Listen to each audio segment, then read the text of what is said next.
Welcome to The Explainer. Today we're demystifying the complex and, let's be honest, often pretty frustrating bureaucracy of Utah divorce records.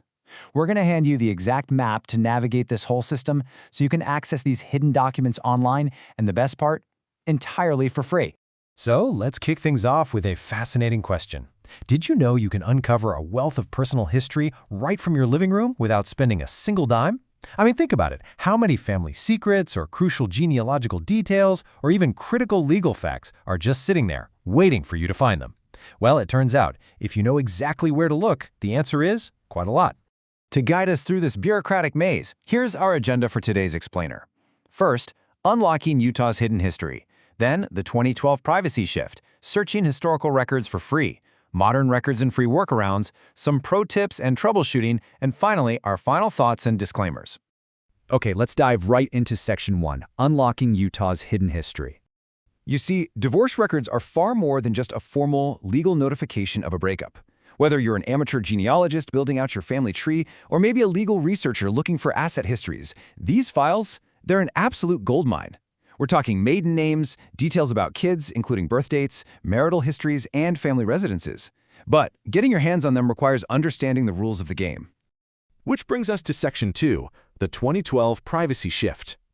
Before we start searching, we really have to understand the massive legal hurdle that changed everything in Utah. The primary obstacle you'll face is Rule 4-202.02 of the Utah Code of Judicial Administration. This specific rule is essentially the ultimate gatekeeper. It dictates exactly who gets to see what inside the Utah court system by classifying every single record as either public, private, sealed, protected, or safeguarded. And this rule created a really dramatic shift overnight. See, before April 1st, 2012, Utah operated under a strong statutory presumption of openness. Most civil case files were just public records. Unless a judge explicitly sealed them, anyone could look at them. But on April 1st, 2012, the doors of public access suddenly snapped shut.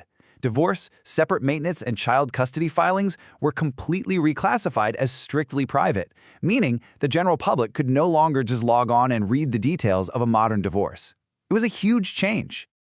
So with those strict privacy rules in mind, let's move to Section 3, searching historical records for free.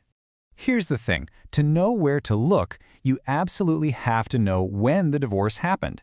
Utah's courts went through a few distinct chronological eras. During the territorial period from 1852 to 1895, jurisdiction bounced back and forth between county probate courts and federal district courts. Then, we hit the early statehood era, 1896 to 1977, where state district courts took over. Fast forward to 1978, and Utah created this centralized registry through the Department of Health to collect abstracts of all divorces. Finally, from 2011 to the present, the modern era, things went back to a decentralized model. That means the records live exclusively at the specific district court where the case was actually finalized.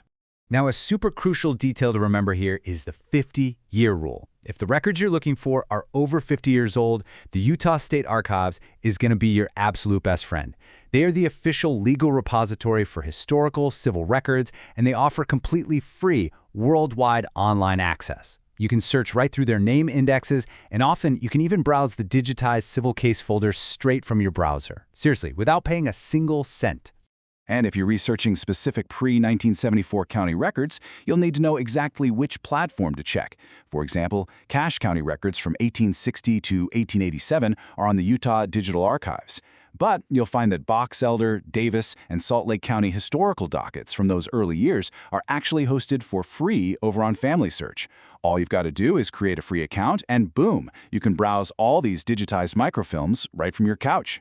But what if you need modern documents that are trapped behind that 2012 privacy wall? Let's explore Section 4, Modern Records and Free Workarounds. Okay, so if you're a direct party to the lawsuit, meaning it's your own divorce, you obviously have a right to see your files. You can access them for free through the state's My Case portal. But because these are highly private documents, the system is guarded by some pretty strict authentication steps. First, you have to provide a valid email address.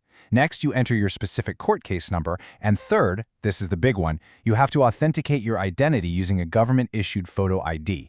But once you clear those 3 hurdles, you've got full digital access.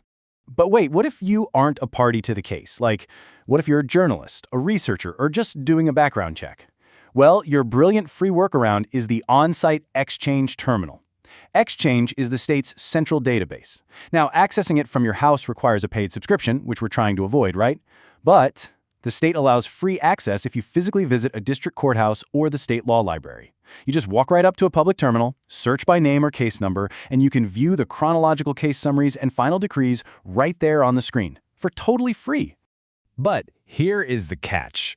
While viewing the records on the screen at the courthouse is completely free, actually walking out with physical paper is not. If you want to print out plain copies, it's going to cost you exactly 25 cents per page. And if you need certified copies for official legal reasons, that's a base fee of $4 plus 50 cents a page. So if you're going in person, definitely remember to bring some spare change. All right, because bureaucracy is never perfectly smooth, let's jump into Section 5, Pro Tips and Troubleshooting. Say you can't travel to a courthouse. You can actually use commercial databases like Find My Past to do a lot of preliminary research. Now, pulling the actual document from them will cost money, but searching their index extractions for Utah divorces between 1997 and 2016, that part is usually free, and it can give you invaluable data points like party and spouse names, event dates, and even attorney details. Just be sure to pay special attention to the codes they use. For example, a judgment code of DD confirms a divorce decree was issued, and DA stands for a divorce or annulment case type. Also, if you ever end up requesting official certificates through the Office of Vital Records, you absolutely need to memorize their strict timelines. Marriage and divorce records only become fully public after 75 years. Death records take 50 years, and birth records, those take a full century. And here's a massive warning for you. If you submit a paid application to Vital Records and they write back asking you for more information, you have exactly 90 days to respond. If you ignore that info request past that 90-day window, they are legally permitted to just keep your fee without ever issuing the certificate. So keep an eye on your inbox. Finally, let's wrap up this explainer with Section 6, Final Thoughts and Disclaimers. I do need you to keep this vital disclaimer in mind. While we've charted out the bureaucratic map for you today based on the most current rules, laws, and local repositories policies, are living things. They can and they absolutely do shift over time. So if you're ever using these records for any formal or legal proceedings, please always verify your findings through official court clerks or state agencies. But hey, armed with these free workarounds, those historical databases, and a solid understanding of Utah's privacy laws, you are now completely equipped to navigate this system like a total pro.